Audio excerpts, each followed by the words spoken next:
Why Anthony Bourdain shunned truffle oil, a culinary icon's take on the overhyped ingredient.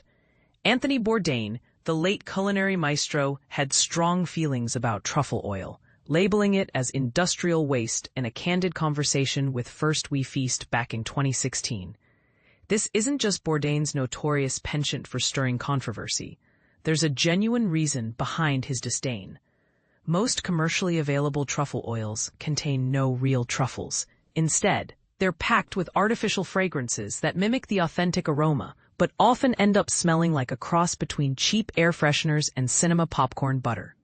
Despite its dubious nature, truffle oil continues to grace dishes it shouldn't, drizzled over fries, mixed into aioli, and smothering otherwise delectable pasta. Bourdain had zero patience for such culinary faux pas. In his macaroni and cheese recipe, he famously quipped, "Adding truffle oil, made from a chemical concoction derived from petrochemicals and the shattered aspirations of mediocre chefs from the 90s, should earn you a kidney punch." Bourdain wasn't alone in his abhorrence for truffle oil. Martha Stewart, another culinary titan, also counts it among her least favored ingredients.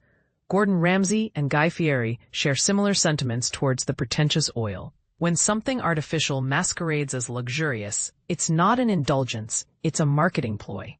The high price tag implies extravagance, but the taste, mostly sleight of hand. The true essence of truffles, the disparity between genuine truffles and their chemical imitations, is vast. When used judiciously and in the right context, fresh truffles can be transformative. Their earthy, fragrant, and subtly musky profile shines when thinly sliced over simple dishes like risotto or buttered noodles. However, their exorbitant cost often fails to justify the hype and expense, especially when they're not consumed fresh and in season.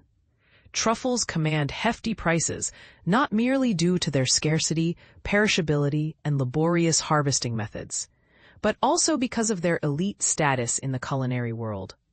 Despite their association with fine dining, truffles have infiltrated a wide range of foods, from popcorn to fast casual burgers. This democratization isn't necessarily beneficial, particularly when counterfeit products saturate the market. Not every dish requires the scent of a woodland floor, or worse, a bottle of truffle body spray.